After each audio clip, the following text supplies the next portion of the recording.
Seperti pada awal pelajaran pemikiran Paulus, saya pernah sampaikan bahwa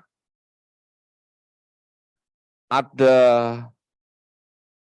beberapa kitab yang diduga tidak asli, ya, tidak asli tulisan Paulus, tidak otentik tulisan Paulus, ya.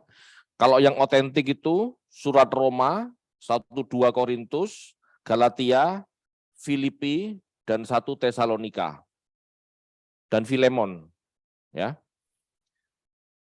Selain itu, diduga tidak otentik, ya, diduga tidak otentik, diduga tidak asli tulisan Paulus. Bukan berarti palsu ya, tetapi tidak asli. Maksudnya bukan benar-benar buah pikiran dan tulisan Paulus. Kolose sebetulnya termasuk yang tidak asli, yang tidak otentik. Tetapi masih besar kemungkinan tulisan Paulus, gitu loh. Berbeda sama Efesus. Efesus ini kemungkinan besar bukan tulisan Paulus, tetapi tetap dianggap sebagai tulisannya Paulus karena surat itu mengatasnamakan Paulus, ya. Efesus 1 ayat 1. Nah, di situ dikatakan dari Paulus. Nah, padahal bukan sebetulnya. Ya. Kenapa? Sekali lagi saya sudah sampaikan bahwa orang zaman dulu berniat gitu ya, menghormati gurunya, menghormati tokoh atau teolog yang dikaguminya, dia bisa menulis sebuah karya lalu mengatasnamakan. Sama seperti kitab Taurat ya, kita tahu ya. Kejadian, Keluaran, Bilangan, Imamat itu diragukan tulisan Musa. Ya. Apalagi kitab Ulangan itu sangat diragukan tulisan Musa. Memang tulisan Musa, memang betul tulisan Musa, tapi bukan Musa sepenuhnya. Apalagi Ulangan gitu ya. Bisa jadi tulisan Yosua atau tulisan yang lain gitu ya atas nama Musa. Nah, demikian juga Efesus ya, Efesus secara tradisi dipercaya tulisan Paulus.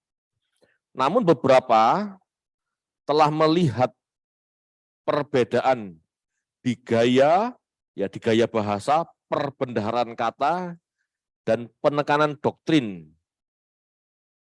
Bisa jadi penulisnya adalah pendengarnya atau muridnya atau seorang teolog yang memiliki dasar pandangan yang sama dengan Paulus, tetapi memiliki sedikit pengembangan.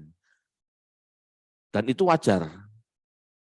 Ya, saya sendiri mengakui teologi saya pasti dasarnya SK.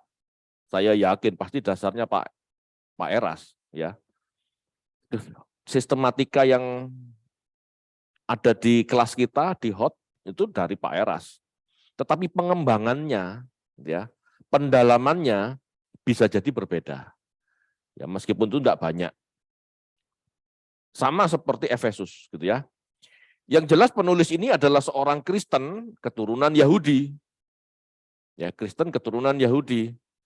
Itu ada di pasal 1 ayat 11 sampai 13.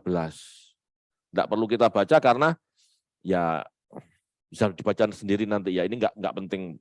Karena tetap meskipun ini bukan tulisan Paulus asli, kebenaran isi kitab ini diterima oleh konsili dan dikanon. Ya sudah, itu berarti sah, gitu aja. Ya, itu berarti sah. Tanggal. Kalau Paulus yang menulis Efesus, kemungkinan Paulus menulis saat di penjara di Roma. Ya, sekitar tahun 61 sampai 63. Namun jika itu orang lain, maka kemungkinan ditulis tahun 80 sampai 90 Masehi. Ya, jadi ada beda 20 tahun kira-kira. Kenapa? Karena corak tulisannya, sikon tulisannya, atau suasana tulisannya, itu mengesankan sudah terjadi perpecahan antara orang Kristen non-Yahudi sama orang Kristen yang Yahudi, atau bahkan sama Yahudinya. Itu sudah terpecah. Dan itu adalah ciri-ciri kondisi yang muncul setelah Yerusalem hancur tahun 70. Ya, itu pertimbangannya. Maka kemungkinan ditulis tahun 80 sampai 90 Masehi oleh karena persatuan dalam jemaat Yahudi dan non-Yahudi sangat ditekankan. Jadi Efesus ini sangat menekankan persatuan. Ya, sangat menekankan persatuan, sangat menyesalkan terjadinya sebuah perpecahan jemaat gitu ya, antara Yahudi dan non-Yahudi. Ini perlu kita baca. Pasal 2 ayat 11 sampai 12. Efesus 2 ayat 11 dan 12.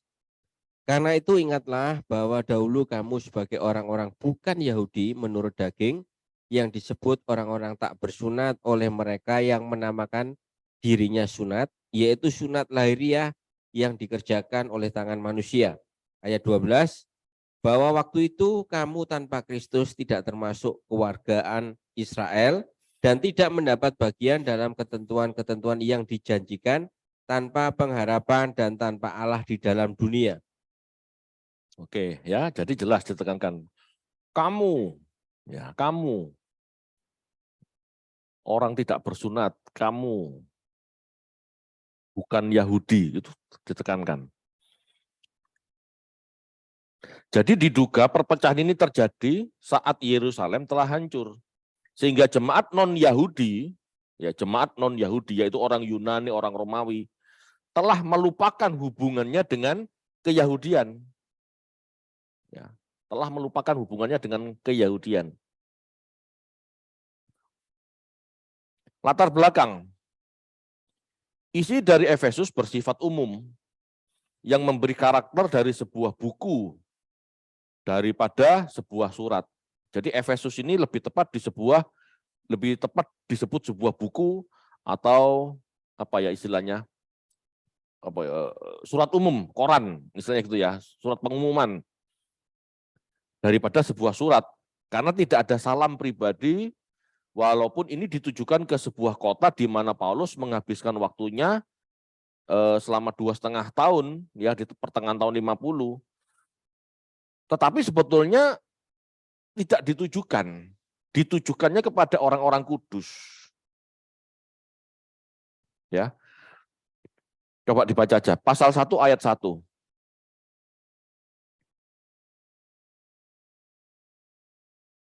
Efesus 1 ayat 1.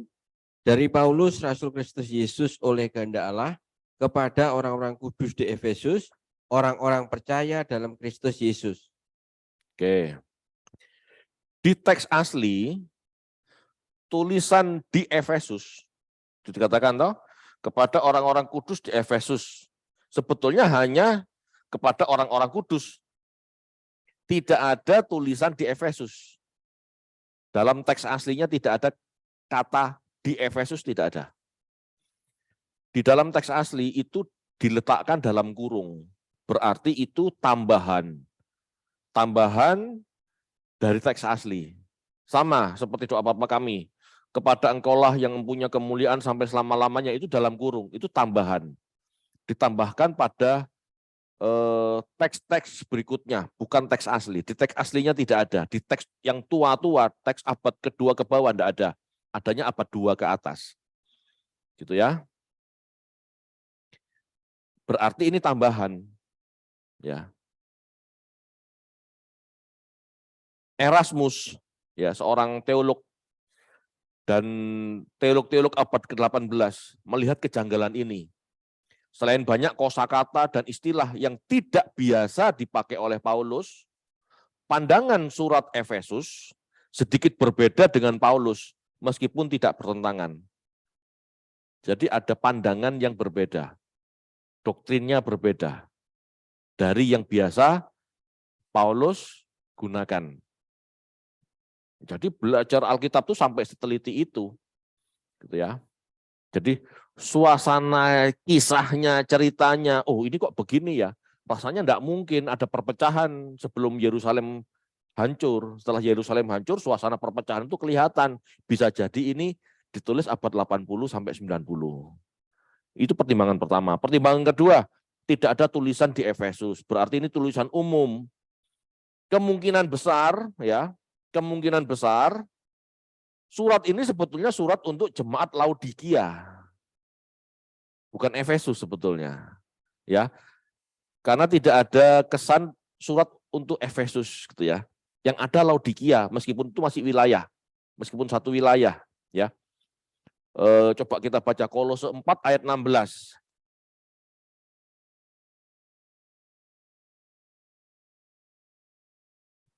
Kolose 4 ayat 16.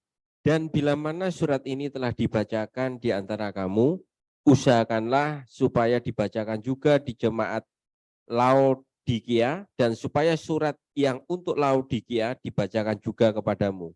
Ya. Jadi surat Kolose, Laodikia itu ada, tetapi surat Efesus tidak pernah muncul sebetulnya, tidak pernah ada gitu loh. Cuman ya ini diduga gitu ya. Jadi bapak-bapak gereja menduga ya sudahlah, karena Kolose, Laodikia, Efesus itu dekat-dekat. Ya, seperti Banyuwangi, Genteng, Rogojambi gitu. Dekat kan gitu loh. Ya, tetapi yang pasti tulisan di Efesus tidak ada. Ya. Itu yang kedua, ya. Kemungkinan ketiga sehingga disimpulkan ini surat tidak orisinil adalah doktrin yang berbeda dengan Paulus. Ya.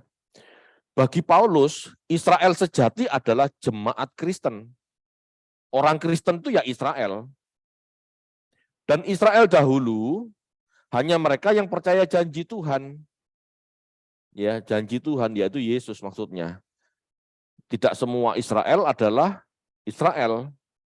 Gitu. Ada ayat-ayat, sebentar lagi saya munculkan ya. Sebaliknya dalam pandangan Efesus, Israel adalah orang Yahudi.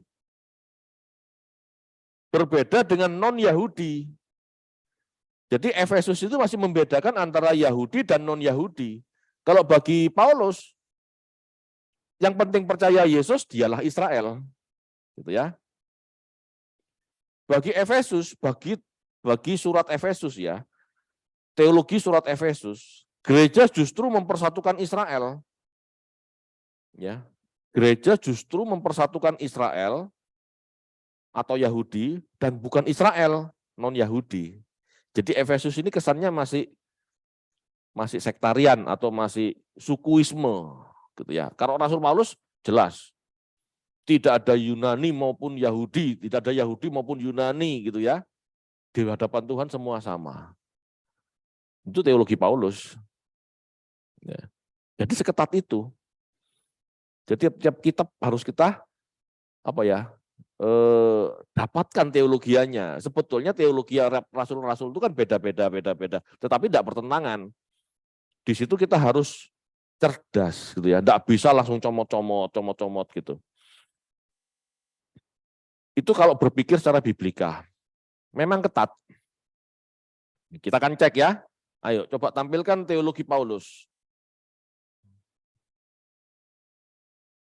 Ya.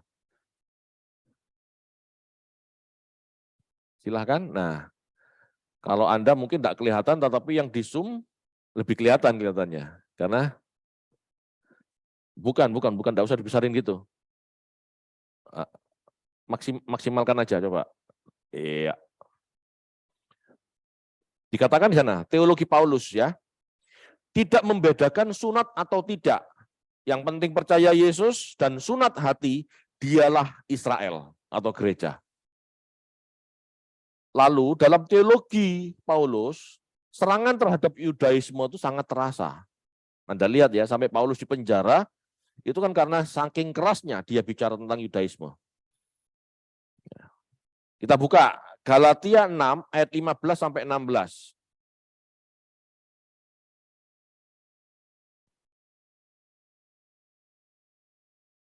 Galatia 6 ayat 15 dan 16. Sebab bersunat atau tidak bersunat tidak ada artinya, tetapi menjadi ciptaan baru itulah yang ada artinya. Dan semua orang yang memberi dirinya dipimpin oleh patokan ini, turunlah kiranya damai sejahtera dan rahmat atas mereka dan atas Israel milik Allah. Ya. Jadi bagi Paulus sunat itu tidak ada artinya. Ya. Tidak masalah bagi Paulus, sunat tidak ada masalah. Tetapi yang menjadi masalah adalah ciptaan baru atau bukan. Itu yang ada artinya. Lanjut. Roma 2 ayat 29.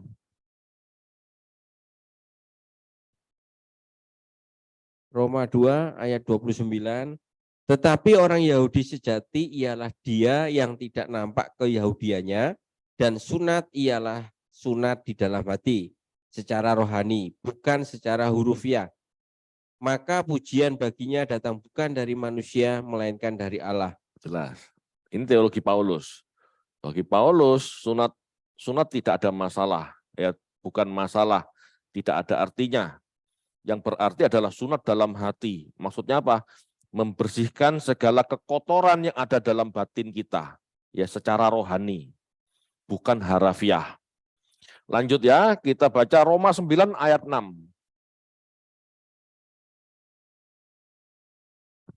Roma 9 ayat 6. Akan tetapi firman Allah tidak mungkin gagal, sebab tidak semua orang yang berasal dari Israel adalah orang Israel. Jelas ya? Tidak semua orang yang berasal dari Israel, dari tanah Israel, tanah Kanaan, adalah orang Israel. Dalam arti orang perjanjian, orang pilihan. Ya. Tidak semua orang yang berasal dari tanah Israel adalah orang perjanjian Tuhan, orang pilihan Tuhan. Tidak semua orang Israel adalah orang pilihan Tuhan, itu maksudnya. Jadi Paulus jelas, ya, nggak ada lagi perbedaan antara Yahudi dan Yunani gitu. Manusia di depan Tuhan sama, semua dilihat dari apa? Kesuciannya, kesungguhannya ikut Tuhan, gitu ya. Roma 10 ayat 12. Roma 10 ayat 12. Sebab tidak ada perbedaan antara orang Yahudi dan orang Yunani, karena Allah yang satu itu adalah Tuhan dari semua orang, kaya bagi semua orang yang berseru kepadanya. Jelas ya. Jadi inilah teologi Paulus, dasarnya Paulus ini. Teologi Paulus itu kokoh di sini. Tidak membedakan tuan dan hamba, tidak membedakan Yunani dan Yahudi. Tidak beda-bedain. Nah, kita bandingkan sekarang dengan teologi Efesus, teologi surat Efesus. Coba dimunculkan.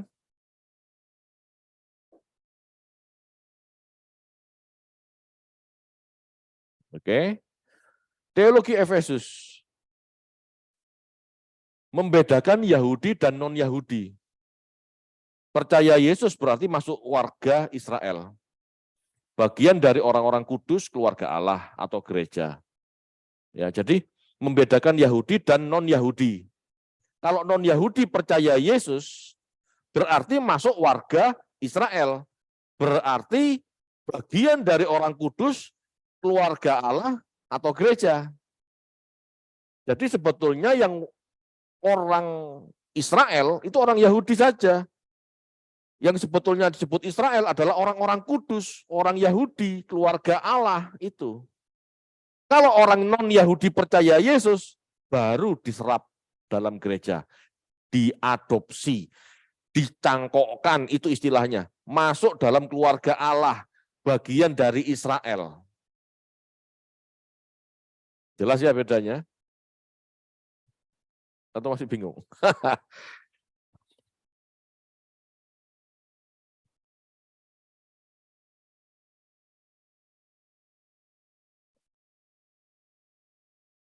Teologi Paulus ya.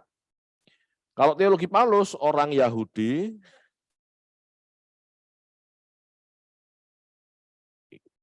ini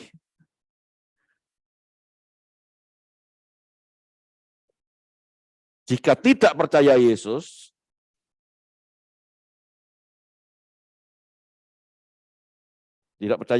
ya, sama dengan Israel.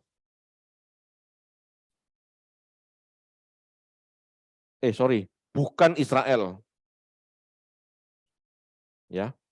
Kalau teologi Paulus, orang Yahudi tidak percaya Yesus, bukan Israel namanya. Meskipun keturunan Abraham. Karena sebutan Israel adalah sebutan umat perjanjian, sebutan rohani, sebutan umat pilihan. Jadi kalau Yahudi tidak percaya Yesus, ya bukan Israel. Teologi Paulus bagi non-Yahudi atau Yahudi yang percaya ini disebut Israel. Ya, atau gereja.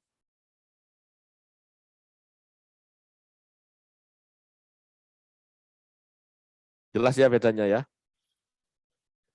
Jadi Paulus itu sudut pandangnya rohani saja. Sudut pandang teologi Paulus itu melihat batinnya saja. Kamu orang Yahudi meskipun keturunan Abraham, Ishak, Yakub tapi tidak percaya Yesus, kamu bukan Israel. Orang non-Yahudi yang percaya Yesus, ya kamu Israel. Kamulah gereja yang tidak kelihatan. Ya, tubuh Kristus yang tidak kelihatan. Sudah langsung. Nah, ini berbeda dengan Efesus.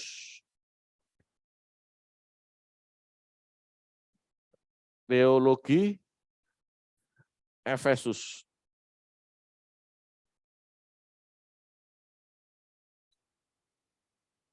Bagi teologi Efesus, orang Yahudi itu ya sunat. Dialah orang Israel. Bagi teologi Efesus itu Yahudi bersunat secara harafiah itu Israel atau gereja. Ya. Bagi teologi Efesus non-Yahudi kan tidak bersunat, tapi mereka percaya Yesus. Percaya Yesus. Ini baru disebut Israel atau Israel, gitu ya, Israel atau gereja sama aja. Nah. Jadi Israel atau gereja, paham ya? Israel atau gereja. Israel itu umat perjanjian, umat pilihan. Gereja kan juga. Gereja itu umat pilihan, umat perjanjian. Jadi bagi teologi Efesus, orang Yahudi tidak bagi teologi Efesus, orang Yahudi dia bersunat itu orang Israel. Bagi non-Yahudi, kamu tidak bersunat, tapi kamu percaya Yesus, itulah Israel. Dan orang Israel rohani yang non-Yahudi diserap masuk ke dalam Israel, diserap masuk dalam gereja. Gitu ya. Begitu mereka percaya Yesus, mereka disebut Israel, terserap masuk di dalam gereja. Ngerti enggak bedanya? Bedanya ngerti enggak? Bedanya bagi Paulus, Yahudi dan non-Yahudi tidak ada artinya. Bagi Paulus, Yahudi maupun non-Yahudi sama saja. Ya. Yahudi tidak percaya, ya bukan Israel. Non-Yahudi tidak percaya, bukan Israel. Yahudi percaya, ya Israel. Sama. Ya, di mata Allah sama. Tidak ada beda sunat dan sunat. Yang dilihat percaya Yesus apa tidak. Tetapi kalau teologi Efesus, tidak dikatakan mereka percaya Yesus apa tidak. Yahudi itu orang Israel. Mereka bersunat umat perjanjian. Itu bagi Efesus. Ya.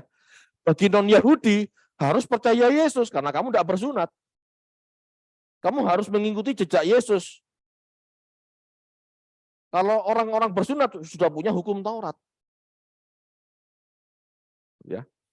Bagi non-Yahudi, percaya Yesus itu disebut Israel. Kenapa? Karena mereka termasuk umat pilihan, termasuk umat perjanjian, diserap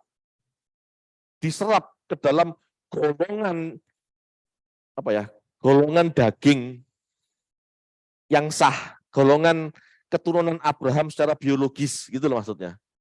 Diserap. Makanya ada pengajaran dicangkokkan.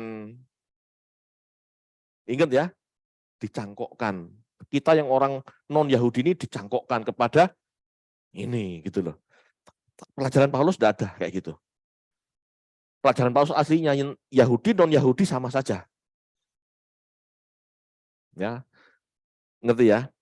Tetapi karena, gitu ya, perbedaan yang tidak terlalu signifikan ini, ya surat Efesus dianggap surat Paulus. Setidaknya mungkin dianggap sebagai surat muridnya Paulus, gitu.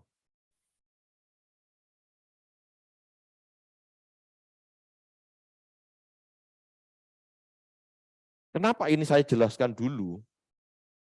Karena nanti di pembahasan 1-2 ayat yang paling krusial, kita nanti mengerti artinya.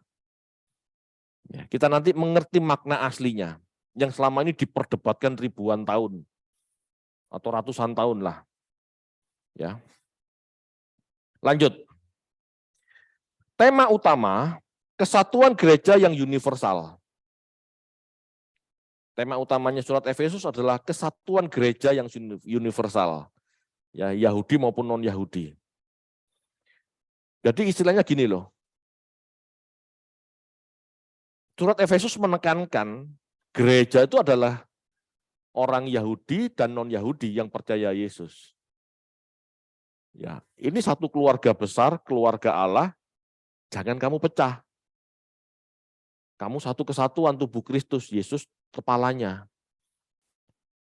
Kenapa? Karena situasi saat itu orang-orang Yunani sudah mulai meninggalkan orang Yahudi. Kenapa? Ya, orang Yahudi itu kan arogan, merasa paling suci kan. Tetapi memang suci gitu loh. Memang suci dan banyak orang juga terpesona. Jadi karena kesucian orang Yahudi, disiplin hidup yang tinggi gitu ya. Ada orang melihat dengan, oh ini hidup yang bagus bisa jadi teladan. Tetapi di sisi lain, sok suci lu, moralis, istilahnya begitu kan. Jadi jangan kamu non-Yahudi, kamu orang Yunani, jangan terpecah gara-gara stigma. Gitu ya. Apalagi setelah perpecahan Kristen, ya mulai dari konsili Yerusalem, lalu hancurnya Bait Allah tahun 70, ini kan orang Kristen mulai dianatema, mulai disingkirkan dari suku bangsanya. Gitu. Akhirnya, kalau gini, gitu ya, yang Yahudi saja dianatema, dipisahkan kok dari Yahudi. Ya, Yahudi yang Kristen itu kan dipisahkan dari Yahudi. Apalagi yang non-Yahudi. Istilahnya sudah mulai jalan sendiri-sendiri. Gitu. Ya. Jadi tema utama Efesus adalah kesatuan gereja. Di dalam gereja ada misteri keselamatan untuk semua ciptaan, bukan hanya sekedar manusia, semua ciptaan. Karena semua ciptaan itu akan diselamatkan.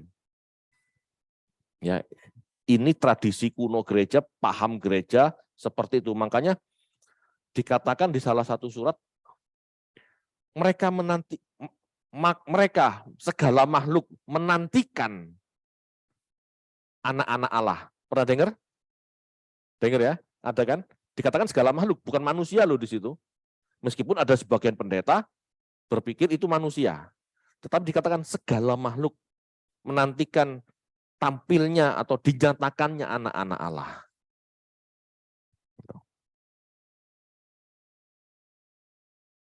Oke. Kenapa ini saya jelaskan? Karena ini akan mempengaruhi pengertian kita ya tentang Efesus 2 ayat 8 sampai 9. Ayo dibaca yuk.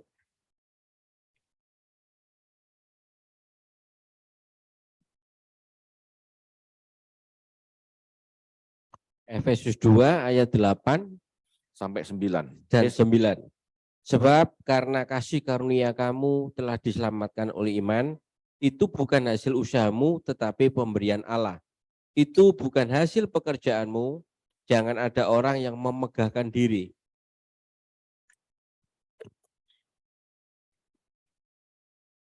Saat ini Anda tahu kan, ada pemahaman yang sangat keluar konteks dari pasal 2 ayat 8, 9 sampai 10.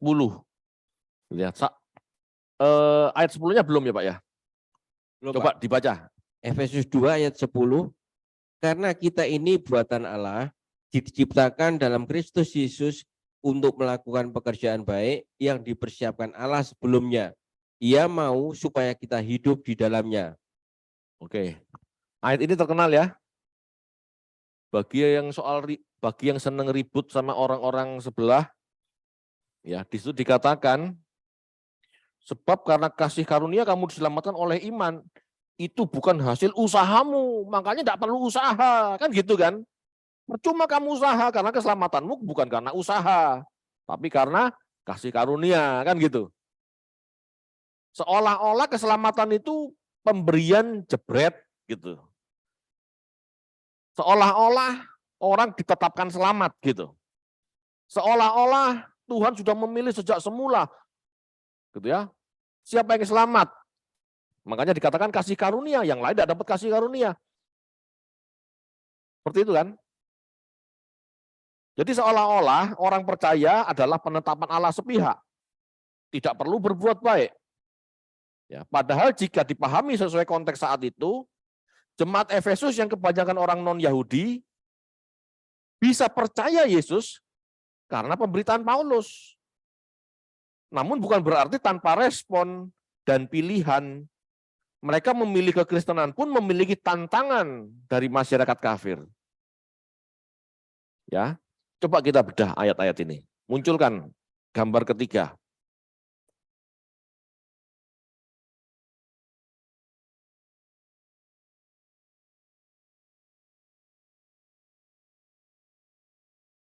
Ya, semoga bisa dilihat sampai belakang ya.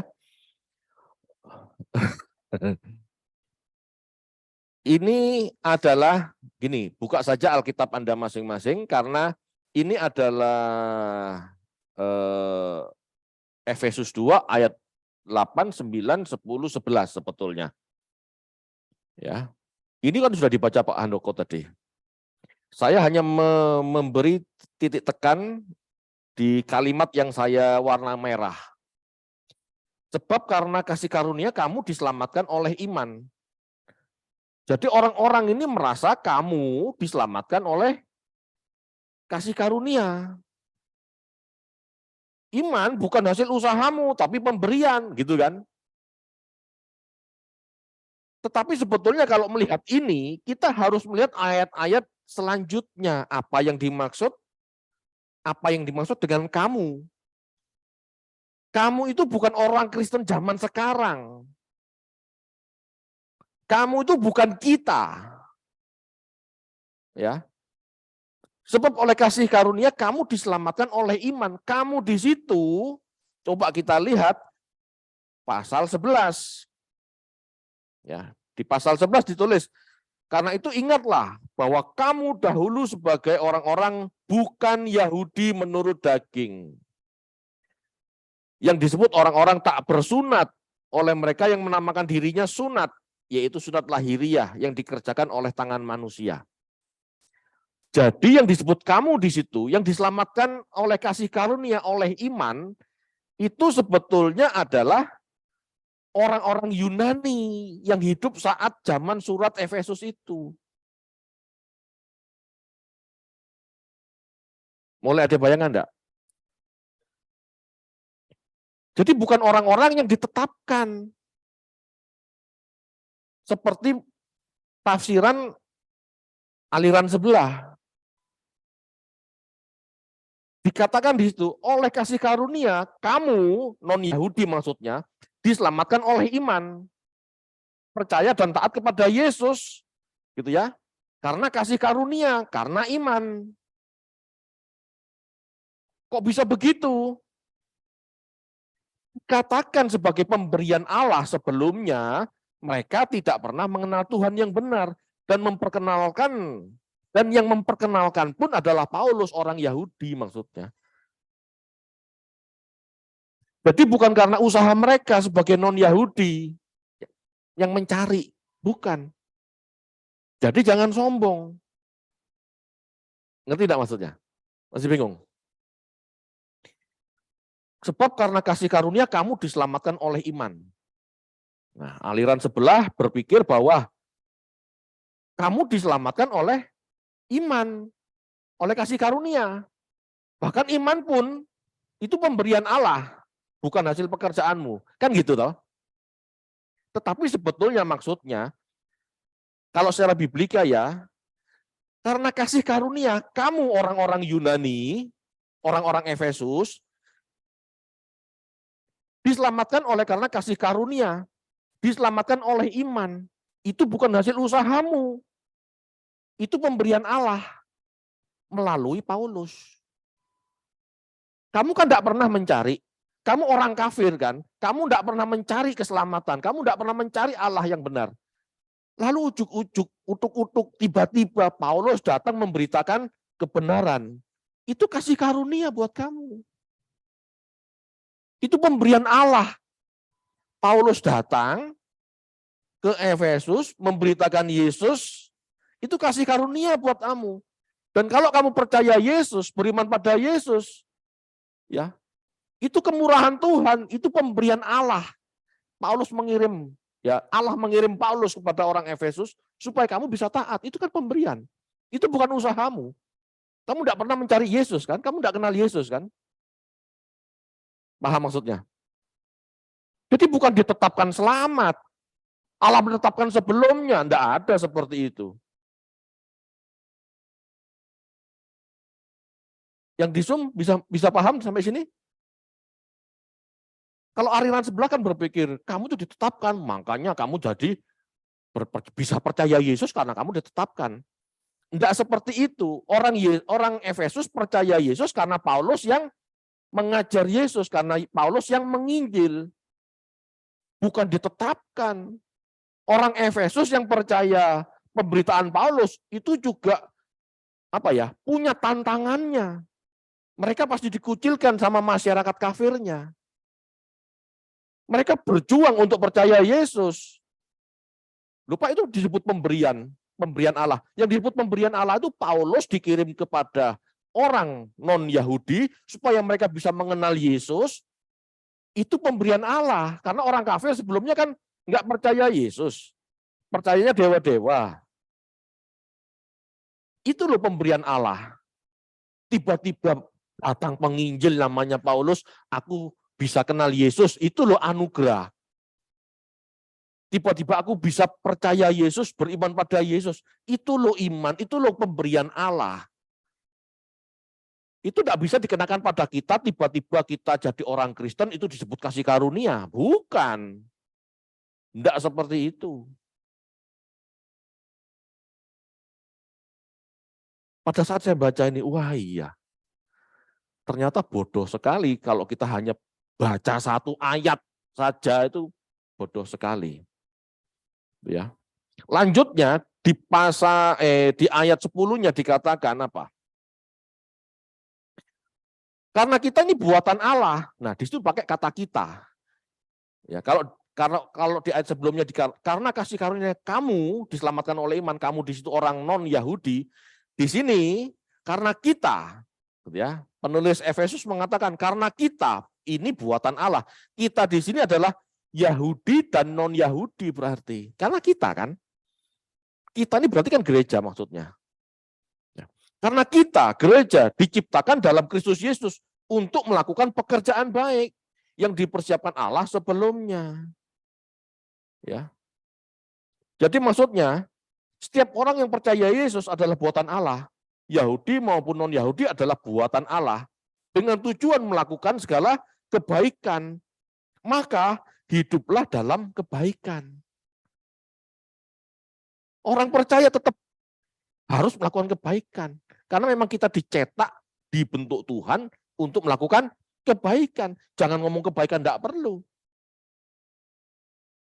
Kalau tidak hidup dalam kebaikan kan berarti bukan buatan Tuhan.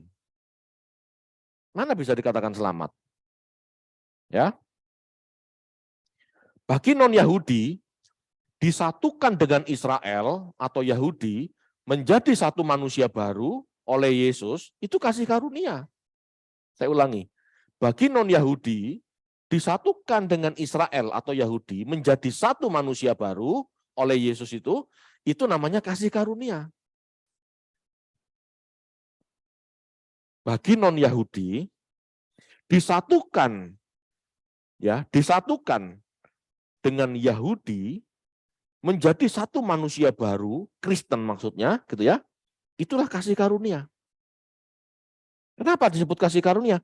Karena sebelumnya non-Yahudi tidak pernah mengenal siapa Allah yang benar. Mereka tidak mengenal Yesus. Gara-gara Paulus menginjil, kamu bisa percaya, kamu terserap dalam umat pilihan Allah, itulah kasih karunia. Paham ya? Jadi kasih karunia di sini ini bukan aku ditetapkan sejak semula sebelumnya, tidak ada seperti itu. Dalam kekristenan tidak ada ajaran seperti itu sebetulnya. Bahkan Israel sendiri pun tidak pernah ditetapkan sebelumnya soal keselamatan. Dia ditetapkan untuk menjadi imamat yang rajani. Dia ditetapkan untuk menjadi imam-imam Allah, menunjukkan Allah yang benar, bukan keselamatannya. Ya. Karena keselamatannya hanya kepada orang yang mau taat saja. Kalau kita tidak baca Alkitab dengan tepat ya, ngawurnya memang luar biasa. Tapi apa yang saya katakan ini pasti akan terjadi pertentangan, saya percaya itu. Ya. Karena masing-masing orang kan punya sudut pandang sendiri. Tetapi kalau kita mau jujur, kita harus baca konteks ayat ini sesuai zaman itu. Kenapa penulis Efesus nulis itu? Ya, kepada siapa surat itu ditulis? Dengan latar belakang apa? Gitu loh ya.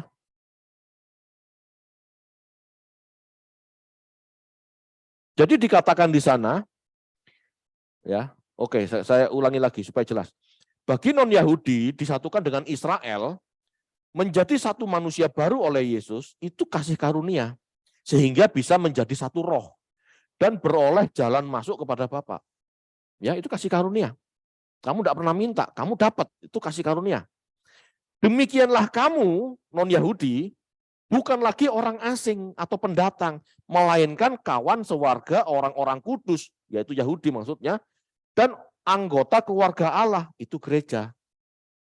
Kita baca pasal 2 ayat 19.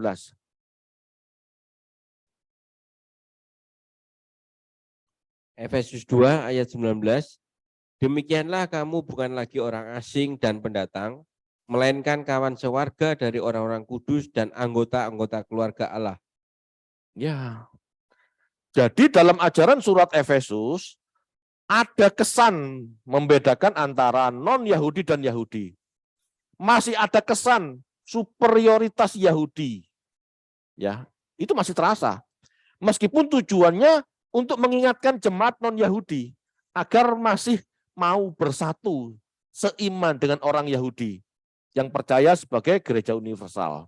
Ya, ayo, kamu jangan meninggalkan orang ayo, kamu non-Yahudi jangan meninggalkan orang-orang Yahudi. Karena dulu kamu bisa percaya Yesus dari orang Yahudi. Gitu loh maksudnya. Paham ya? Kamu jangan ninggalin. Kita ini satu keluarga. Kamu terserap di dalam kita. Kamu jangan pergi sendiri-sendiri. Ayo kembali ke komunitas yang satu. Karena ada kecenderungan orang non-Yahudi tidak mau kumpul Yahudi, gitu loh. Karena sudah merasa dipisah, gitu loh. Ya, ayo kumpul lagi sama orang-orang Yahudi yang percaya sebagai satu gereja universal. Ayo bertumbuh bersama sampai pada tingkat kepenuhan atau keserupaan Kristus. Ya, kita baca yuk pasal 4.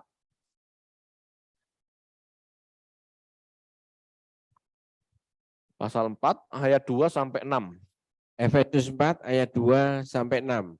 Hendaklah kamu selalu rendah hati, lemah lembut, dan sabar. Tunjukkanlah kasihmu dalam hal saling membantu.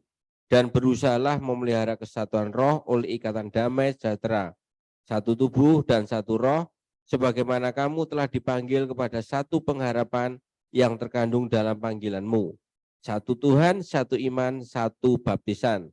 Satu Allah dan Bapa dari semua, Allah yang di atas semua, dan oleh semua, dan di dalam semua. Ya. Ayat 13 kalian, Pak. Ayat 13. Sampai kita semua telah mencapai kesatuan iman dan pengetahuan yang benar tentang anak Allah, kedewasaan penuh dan tingkat pertumbuhan yang sesuai dengan kepenuhan Kristus. Jelas ya. Jadi surat Efesus ini titik tekannya untuk gereja universal.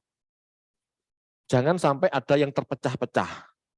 Jemaat Yahudi dan jemaat non-Yahudi jangan sampai bermusuhan berdiri sendiri.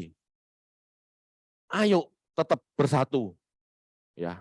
Satu iman kepada Tuhan Yesus, satu Tuhan, satu ketaatan yang sama, satu baptisan, gitu ya. Satu kepenuhan di dalam Kristus. Tujuannya itu, tujuannya persatuan gereja. Ya, jadi bukan tentang keselamatan itu sendiri. Kalau kamu diselamatkan karena kasih karunia, kamu diselamatkan oleh iman, itu bukan usahamu. Maksudnya apa? Kamu tidak pernah mengejar yang namanya Allah yang benar. Kamu mengenal Allah yang benar kan dari Paulus. Itulah pemberian Tuhan, itulah kasih karunia. Kamu dapat kesempatan mendengar Yesus, kamu berarti mendapat kesempatan mendengar Allah yang benar. Kalau kamu beriman kepadanya, kamu diselamatkan. Itu kasih karunia. Jadi bukan ditetapkan. Orang Efesus, orang non-Yahudi Efesus percaya Yesus itu dengan tantangannya. Ya, mereka percaya Yesus langsung bermusuhan dengan orang-orang yang tidak percaya Yesus. Mereka langsung bermusuhan sama masyarakat kafirnya. Karena saat itu orang menyembah dewa-dewa asing dan menyembah kaisar. Sedangkan Yesus tidak mau menyembah kaisar. Jadi hari-hari itu mereka dianiaya orang Kristen. Tantangan. Bukan pemberian loh. Mereka bertaruh nyawa percaya Yesus itu. Bukan pemberian. Pemberiannya itu kesempatannya itu loh. Di mana Paulus datang ke Efesus menginjil. Itu pemberian Allah. Itu kasih karunia-Nya. Bukan ujuk-ujuk tiba-tiba aku percaya Yesus. Tidak seperti itu. Bisa dipahami? Oke. Saya rasa, belum, sebentar. Masih ada sedikit. Selanjutnya, di pasal-pasal, di ayat-ayat selanjutnya, ada ajakan menjadi manusia baru. Ada ajaran moral seperti ajaran Tuhan Yesus. Ya. Lalu ajakan untuk hidup dalam terang. Berusaha mengerti kehendak Tuhan, itu semua sama. Jadi perbedaannya di sini, ya, perbedaannya di sini, bedanya sama Paulus di sini, tetapi tujuannya mempersatukan, tujuannya sama, ya, ajaran moralnya sama, gitu ya. Perbedaan ini ditunjukkan oleh Efesus supaya orang-orang